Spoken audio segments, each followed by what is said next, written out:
Hola, ¿cómo están? Espero que muy bien. Yo soy el doctor Juan Carlos Arana, su servidor reumatólogo. El día de hoy voy a hablar de un tema que sin duda alguna ha sido partida de una gran cantidad de estudios de investigación a lo largo de muchos años y todavía hoy en día seguimos descubriendo luz de muchas situaciones que de hecho hacen de este tema algo cada vez más complejo e intrincado. Y justo una de las situaciones por las cuales esto sucede es porque se enfoca en uno de los órganos que ha sido más estudiado a lo largo de miles de años en nuestro mundo, pero todavía hoy en día sigue siendo un misterio por su complejidad. Y hablo del cerebro. Pero para hablar de depresión no podemos enfocarnos exclusivamente en el cerebro y es justamente de lo que hoy vamos a hacer la reflexión. De hecho, hoy en día los científicos que estamos más involucrados en el estudio del ser humano, estamos cada vez más de acuerdo que los viejos paradigmas reduccionistas, se han convertido en algo obsoleto, que no nos sirven para comprender ni estudiar al ser humano, y mucho menos para explicar los diversos fenómenos que conducen a patología o enfermedad. Y de hecho, es cada vez más claro que, cuando nosotros nos enfocamos a poder ayudar a un ser humano y estudiar la situación que lo ha llevado a una determinada enfermedad, debemos comprenderlo desde la perspectiva de la complejidad. Es decir, que estamos ante un ente, o sea, alguien que tiene cuerpo y espíritu, y eso no se puede separar. Y cada vez más científicos que realmente están involucrados en este muy interesante repertorio de temas que están relacionados con todo aquello que tiene que ver con el funcionamiento o disfunción de la mente. Estamos cada vez más de acuerdo en que en realidad es una suma de muchas cosas. Y bueno, obviamente para poder estudiar al ser humano se trató de hacer algo bastante reduccionista, al grado de incluso hablar de que las causas de las enfermedades eran alteraciones específicas en ciertas moléculas y no que variaciones en la homeostasis llevaban a esas modificaciones moleculares. Pero bueno, esto es algo que todavía sigue siendo controversial y no nos vamos a centrar en eso, sino en lo que hoy en día se considera o se conoce como el sistema neuroendocrino inmunológico. Es decir, para fines prácticos, todo está conectado. Y justamente esta es la razón por la cual un reumatólogo el día de hoy va a hablar sobre la depresión en las enfermedades crónicas. Claro que me voy a enfocar principalmente en enfermedades crónicas, inflamatorias y autoinmunitarias, pero lo que voy a decir en este momento, o vaya a lo largo de este video, tiene en realidad una gran trascendencia o un gran eco en una muy importante mareada de afectaciones en el ser humano que finalmente conducen a la depresión. Y bueno, para hablar de depresión, en realidad no vamos a ahondar en cómo se hace el diagnóstico y para fines prácticos qué es lo que se considera como depresión, sino cuáles son las diversas perturbaciones orgánicas y que bueno, pueden ser cuantificadas, que finalmente llevan a esta situación en la cual literalmente el cerebro se llena de tristeza y de una incapacidad de experimentar placer o bien de enfrentarse a los estímulos externos de una manera sana y homeostática. Es decir, prácticamente hay una desconexión entre el entorno y la reacción normal hacia las diversas situaciones que en condiciones normales producen sensación de bienestar o satisfacción. Y cosas muy interesantes que se han descrito es, de hecho, el incremento de diversas citocinas o diversas sustancias como consecuencia de un desorden en diversos padecimientos, dentro de los cuales están las citocinas. Las citocinas no son otra cosa que moléculas de comunicación intercelular. Y dentro de las citocinas que más importancia han demostrado para el fenómeno que lleva a este tipo de alteraciones, está, por ejemplo, la interleucina 1, la interleucina 8, la interleucina 18, el factor de necrosis tumoral y los interferones. De ahí que diversas enfermedades inflamatorias que producen justamente este tipo de citocinas llevan al desarrollo de la depresión.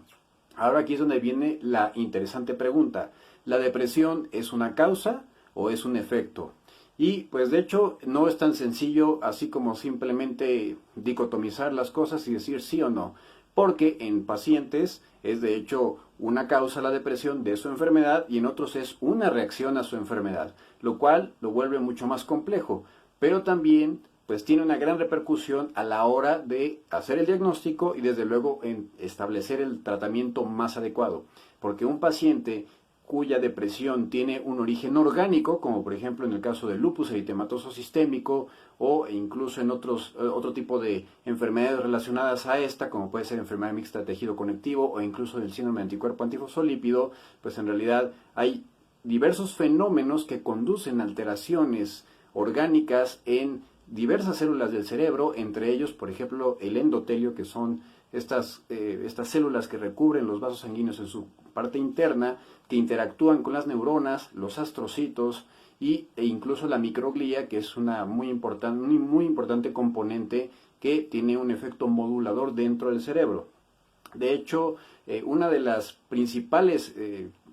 consideraciones o de las principales alteraciones que se han demostrado en este grupo de pacientes es precisamente un marcado incremento del interferón. De ahí que también en algunos pacientes que en algún momento se llegó a usar interferón en dosis altas, por ejemplo, pacientes que antiguamente se trataban para la hepatitis o para la esclerosis múltiple, el interferón podía de hecho llevar a la depresión, incluso depresiones muy graves. Es más, este tipo de sustancia se ha relacionado directamente con un mayor riesgo de ideación suicida. Ahora, ¿qué es lo que conduce a este marcado incremento del interferón? Bien, pues es un desorden en la respuesta inmunológica, lo cual en realidad incluye una compleja gama de interacciones entre una perturbación en la presentación de antígenos, es decir, de moléculas que son referenciadas o que son literalmente puestas en una bandeja a las células, que en condiciones normales esta presentación de antígenos sería de un microorganismo, pero en condiciones anormales, como estas enfermedades, son en realidad tejidos propios que finalmente conducen a un desorden marcado en la producción de estas citocinas que en condiciones normales contribuirían a el control de las infecciones, especialmente virales. Pero obviamente, como no se trata de una infección, sino de el mismo organismo, pues al no poder realmente controlar la inmensa cantidad de células que están involucradas dentro del mismo organismo y al llevarse a cabo este intento de destrucción de los mismos tejidos, pues la producción de esta citocina específicamente es desbordante y pues tiene estas consecuencias muy trascendentes. Este incremento en estas citocinas también se ha descrito en otros pacientes o en otros padecimientos, como por ejemplo en aquellos que tienen VIH-Sida. De hecho, el interferón no nada más se ha descrito que se asocia a la presencia de depresión, sino a otros fenómenos relacionados como el síndrome de fatiga crónica o incluso perturbaciones neuromusculares, es decir, alteraciones hasta en el movimiento e incluso en algunos contextos puede llevar a síndromes desmielinizantes, es decir, que puede haber una degradación de la cobertura de los nervios. Otra citocina de gran impacto y gran trascendencia que se ha descrito, que tiene una relación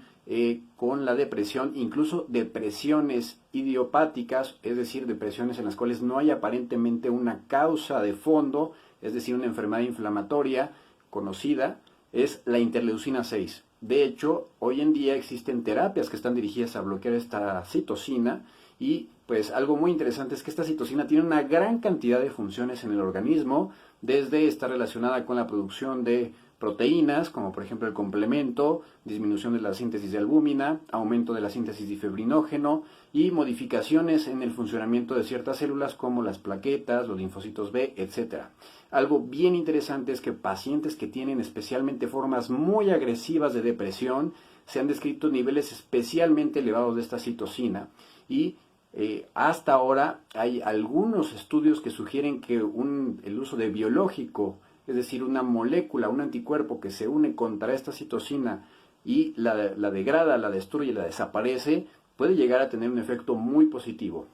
De hecho, esto se ha visto, por ejemplo, en pacientes con artritis reumatoide o algún síndrome relacionado en donde hay una gran producción de interleucina 6 que al utilizar un biológico que bloquea esta citocina pueden mejorar en síntomas tales como la fatiga, alteraciones neuromusculares, síntomas generales e inclusive también precisamente la depresión. Y no nada más todo queda ahí, también hay otro componente nada despreciable o muy importante que hay que tomar en cuenta, que es la inflamación producida por la alimentación. Y esto tiene una gran trascendencia y cada vez es más conocido el papel que juega lo que nosotros comemos y la manera en que manipulamos nuestros alimentos, es decir, la comida chatarra y todas aquellas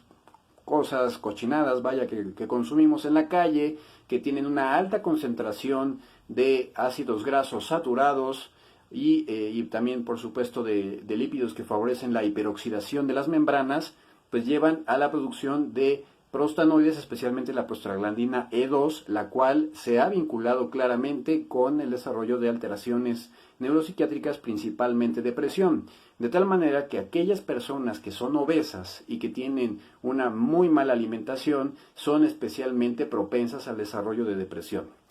Y bueno, en realidad podríamos seguir hablando largas horas respecto a este muy apasionante tema sin lograr agotar toda la gama de posibilidades que hay respecto a esta situación y no terminaríamos de decir todos los ejemplos en los cuales pues eso se lleva a este fenómeno. Por otro lado, existe también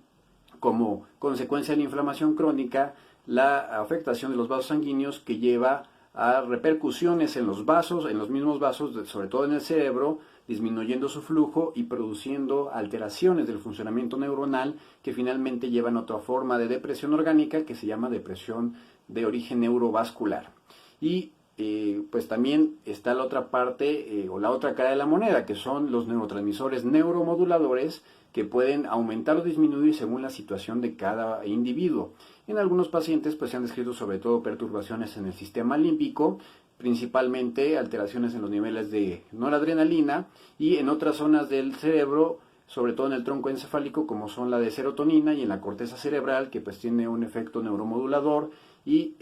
esto principalmente tiene una gran relevancia en aquellos pacientes con dolor crónico, donde sobre todo si este dolor crónico está asociado a una neuropatía o a una enfermedad relacionada como es la fibromialgia, la disminución importante de la modulación de la serotonina lleva justamente a un incremento en la transmisión de dolor que finalmente satura y produce perturbaciones en los sistemas neuronales que llevan como consecuencia a la depresión. ¿Qué cosas pueden elevar la serotonina? Bueno, dentro de lo más efectivo que existe para elevar los niveles de serotonina está, por un lado, justamente la alimentación, que no solamente va a mejorar la serotonina, sino que puede modificar este perfil de ácidos grasos que van a llevar a la producción de prostaglandina E2, por ejemplo, así como la hiperoxidación lipídica se puede tener con una alimentación sana. La mejor alimentación es la dieta mediterránea, por cierto, y así como el consumo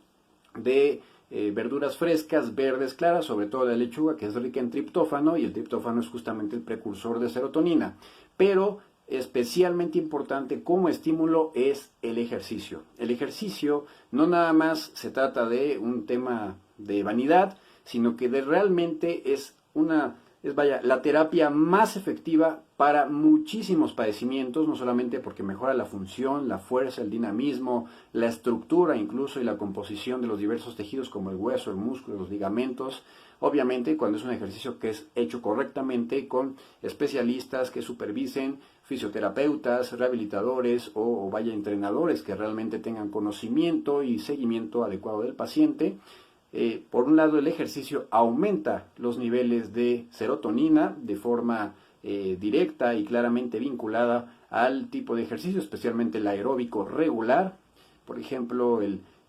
trotar suave todos los días, unos 30-45 minutos, o una caminata rápida todos los días, entre otras cosas. Además de que el ejercicio tiene un efecto muy interesante en la modulación de toda la gama de situaciones que tienen que ver con la inflamación y el dolor crónico principalmente, gracias a que aumenta la liberación de opioides endógenos, entre ellos leuencefalina, betaencefalina y beta-endorfina.